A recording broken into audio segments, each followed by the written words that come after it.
Hello there, this is DB James again, and today I'm going to talk to you about the past tenses. So, let's get right into it. So we're going to begin with the simple past. The simple past is the most important past tense. Why is that? It's because without the simple past, we often cannot use other past tenses. And also because the simple past is the most commonly used past tense. Now, the way I'm going to explain the tenses to you is I'll try to make it easier for you to remember when to use the tenses. So I'd like you to associate the use of tenses with a particular word. So for each one of the tenses that I'm going to talk about today, and I'm going to present 4 tenses. The simple past, the past continuous, the present perfect simple, and the past perfect simple. So for each one of these tenses, I'm going to be using a key word that I want you to associate with that particular tense to remember when to use it. And in addition to that, I'm going to give you some time markers. Time markers are time words or phrases that we always use when we use a particular tense. So let us start with the simple past. I'd like you to associate the use of the simple past with the word action. The word you see highlighted in blue right there.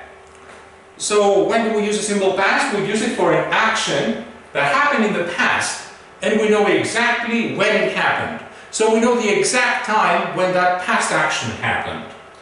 And the time markers that you need to have in your mind, so that whenever you see these words or phrases, you always use the simple past. Other words, ago, last, yesterday, at plus the time of the day, in plus a year, the phrase the other day, and the word when followed by a past verb. Let us look at some examples now. Here's a sentence when we use a simple past. I checked my email 2 hours ago. We use a simple past because of the word ago.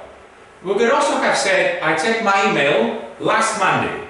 I checked my email yesterday. I checked my email at 5 o'clock. I checked my email the other day.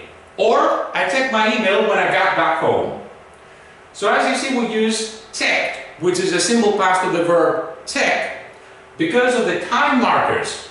Ago, last, yesterday, at 5 o'clock, the other day, when I got back home. That's because we know exactly when I checked my email. Okay, it was 2 hours ago. So how about you? When did you check your email for the last time? Did you check your email 10 minutes ago? Did you check your email 3 hours ago? Did you check your email yesterday? I'm sure you did that at some point in the past. Now let's move on to the next tense, which is the past continuous. Remember what I told you a little earlier. The simple past is the most basic past tense.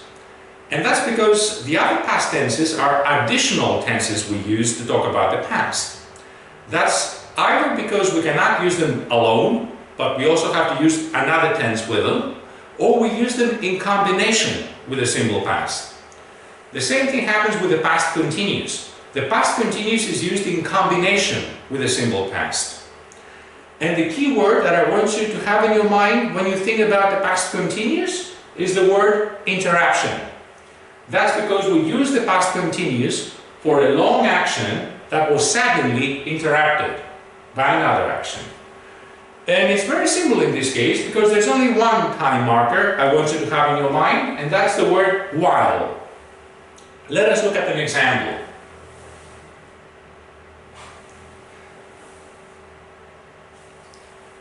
While I was cooking a meal, an old friend of mine called me. So you see what's happening in this sentence? We have 2 tenses. We have the past continuous, was cooking. Remember, we use the past continuous with was or were, and the participle of the word. While I was cooking a meal, an old friend of mine called me. And called me is the simple past of call. So we do not use the past continuous alone, but we always combine it with a simple past. And here's another example. While I was taking a shower, I heard a knock on the door. The long action is taking a shower, because that takes some time, 5, 10, 15 minutes. But the knock on the door is just a momentary action. So while I was taking a shower, that action was interrupted by the knock I heard on the door. While I was taking a shower, I heard a knock on the door. Now, how about you? What happened while you were playing video games online? Let's say that that's what you like to do in your spare time. You like to play video games online. So what happened while you were playing video games online? Let me guess. The power went out. Did it? Okay, because this would have really interrupted your playing video games. Now, we're going to move on to the next past tense. You might be slightly surprised, if you haven't studied the tenses before, to hear that the present perfect symbol is also a past tense. This is not exactly right, because the present perfect symbol is something in between a past tense and a present tense. But let's look how we can use the present perfect symbol to refer to something that happened in the past. The key word that I want you to have in your mind when you're using the present perfect symbol is completion, or the exact opposite, incompletion. So we use the present perfect symbol when we want to know if something has already happened or hasn't happened yet.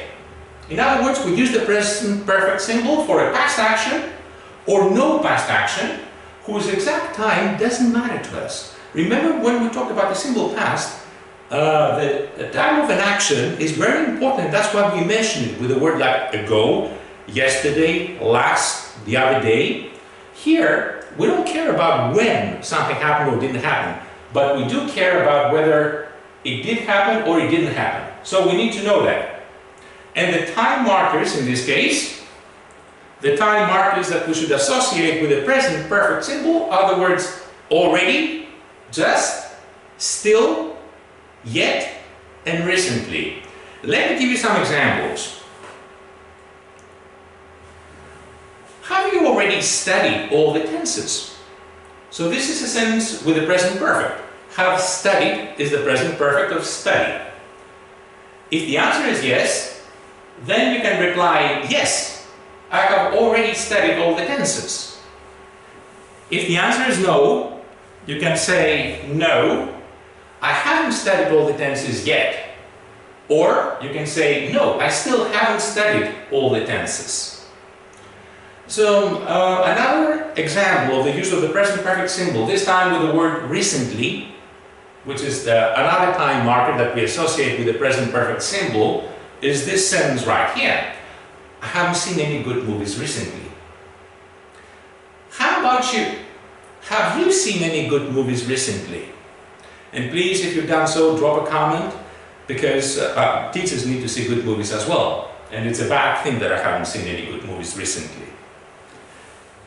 Alright, now 3 tenses are out of the way, and there's one more tense left.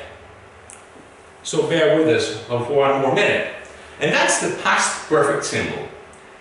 Again, the past perfect symbol is not used alone. It's always used in combination with the simple past.